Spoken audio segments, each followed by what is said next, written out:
نحمده ونصلي على رسوله الكريم اما بعد بسم اللہ الرحمن الرحیم السلام علیکم ورحمۃ اللہ وبرکاتہ۔ محترم ناظرین، امید کرتا ہوں کہ آپ سب خیر و عافیت سے ہوں گے۔ ناظرین، ہم نے اس سے پہلے والے ویڈیو میں تختی نمبر 18 تشدید مع تشدید پڑھا تھا۔ میں امید کرتا ہوں کہ آپ سب نے بخوبی اس کو پڑھا ہے، اس کو سمجھا ہے اور اس کو اچھے سے ذہن نشین کیا ہوا ہے۔ تو انشاءاللہ آج ہم تختی نمبر 19 مد کا بیان پڑھیں گے۔ تو چلیے شروع کرتے ہیں۔ بسم اللہ الرحمن الرحیم۔ تختی نمبر 19 مد کا بیان۔ ناظرین، مد کہتے ہیں کھینچنے کو۔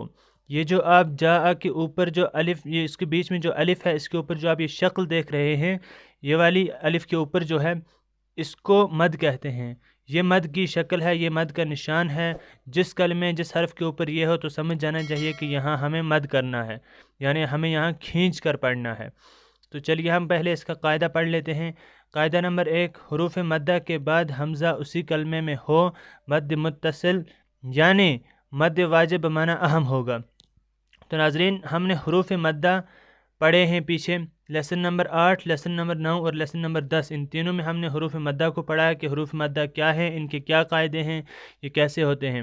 تو اگر آپ میں سے کسی حضرات نے نہیں پڑھا یا نہیں معلوم تو یہاں اوپر آئی بٹن شو ہو رہا ہے، تو اس پہ کلک کریں اور جا کے پہلے وہ ویڈیو دیکھ لیں۔ تو چلیے پڑھتے ہیں۔ ان کا کہنا ہے کہ حروف مدہ کا جو قاعدہ ہے وہ کیا ہے؟ کہتے ہیں اگر حروف مدہ کے بعد حمزہ اسی کلمے میں ہو تو مد متصل ہوگا۔ یعنی مد کے جو 3 قاعدے انہوں نے بیان کیے ہیں، سب سے پہلا قاعدہ ہے کہ اگر کسی کلمے میں حروف مدہ آ جائیں، اور حروف مدہ آپ دیکھتے ہیں یہاں الف آ گیا، تو اب کیا کرنا ہے؟ الف کے بعد حمزہ اسی کلمے میں بھی ہے، تو اس وقت کیا ہوگا؟ مد متصل ہوگا، اور یہ کیا ہے؟ یہ واجب ہے۔ اب دیکھ لیں، حروف مدہ کے بعد حمزہ اسی کلمے میں ہو مد متصل ہوگا۔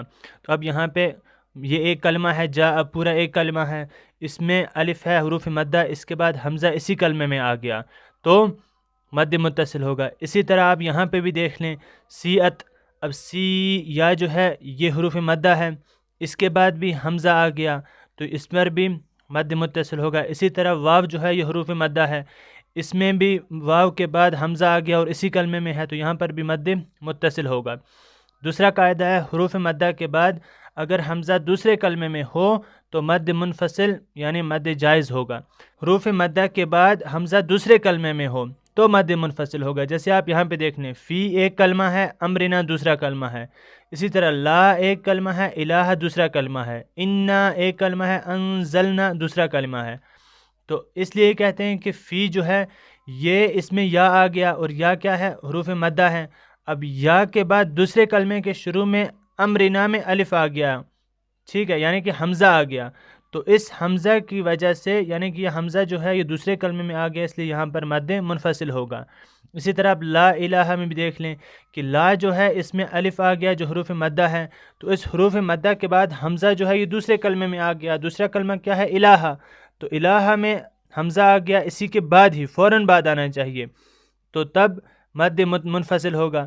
اب دیکھیے قاعدہ پھر سے سمجھیے کہ حروف مدہ کے بعد اگر حمزہ دوسرے کلمے میں ہو تو مد منفصل ہوگا۔ پہلے کلمے کے لاسٹ میں تھا، حروف مدہ آ گئے، یہاں پر یا آیا، یہاں پہ الف آیا، یہاں پر بھی الف آیا، تو اب ہمیں کیا کرنا ہے کہ اس کے بعد دوسرے کلمے کے شروع میں یعنی اس کے فوراً بعد حمزہ آ گیا تو یہاں پہ مد منفصل ہوگا۔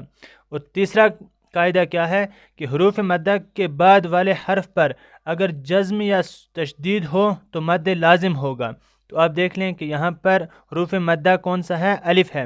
اب الف کے بعد لام آ گیا، لام پر جزم ہے، تو انہوں نے کہا کہ اگر حروف مدہ کے بعد والے حرف پر جزم آ گئی تو یہاں پر جزم ہے۔ اسی طرح اگر یا تشدید ہو تو یہاں پر الف مدہ ہے، الف کے بعد جیم ہے، جیم پر تشدید ہے، یہ دونوں قاعدے آ گئے پورے، تو کہتے ہیں وہاں پر مد لازم ہوگا۔ تو مد لازم اس لیے یہاں انہوں نے شروع میں کہا ہے کہ یہاں پر مد لازم ہوگا، تو اس لیے اس کا قاعدہ ہے کہ حروف مدہ کے بعد والے حرف پر اگر جزم یا تشدید ہو تو مد لازم ہوگا۔ اب کہتے ہیں کہ ایک الف سے زائد کھینچ کر پڑھنے کو مد کہتے ہیں، کہ جب ہم ایک الف سے زائد کھینچتے ہیں تو اس کھینچ کر پڑھنے کو مد کہتے ہیں۔ یہ مد کا قاعدہ انہوں نے بیان کیا، مد کسے کہتے ہیں۔ تو ہم نے مد کے 3 قاعدے پڑھے کہ حروف مدہ کے بعد حمزہ اسی کلمے میں ہو مد منفصل ہوگا جو کہ اس میں ہوتا ہے۔ دوسرا قاعدہ ہے حروف مدہ کے بعد اگر حمزہ دوسرے کلمے میں ہو تو مد منفصل ہوگا جو کہ ادھر مد منفصل میں ہوتا ہے۔ تیسرا ہے حروف مدہ کے بعد والے حرف پر اگر جزم یا تشدید ہو تو مد لازم ہوگا، جو کہ ان پر قاعدہ جاری ہوتا ہے۔ اب آپ سمجھ گئے کہ مد متصل کس کو کہتے ہیں، مد منفصل کس کو کہتے ہیں اور مد لازم کس کو کہتے ہیں۔ مد متصل کی کھینچنے کی مقدار 2 الف، 2.5 الف، 4 الف، اسی طرح مد منفصل کی کھینچنے کی مقدار 2 الف، 2.5 الف، 4 الف، اور اسی طرح مد لازم کے کھینچنے کی مقدار 3 الف، 5 الف ہے۔ یہ امام حفص کی روایت کے مطابق ہے۔ تو چلیے ہم پڑھتے ہیں مد متصل۔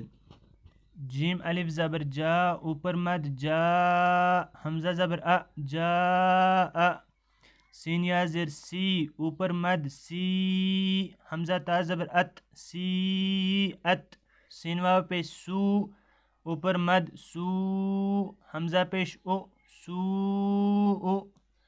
مد منفصل فا یا زر فی، اوپر مد فی، حمزہ میم زبر ام، را زر رے، ام رے، نون الف زبر نا، فی امرنا، لام الف زبر لا، اوپر مد لا، حمزہ زر ای، لا ای، لام کھڑا زبر لا، الہ، ہا زبر ہا، لا الہ، حمزہ نون زیر ان، نون الف زبر نا، اوپر مد انا، حمزہ نون زبر ان، زال لام زبر زل، انزل، نون الف زبر نا، انزلنا، انا انزلنا۔ مد منفصل فی امرنا، لا الہ انا انزلنا۔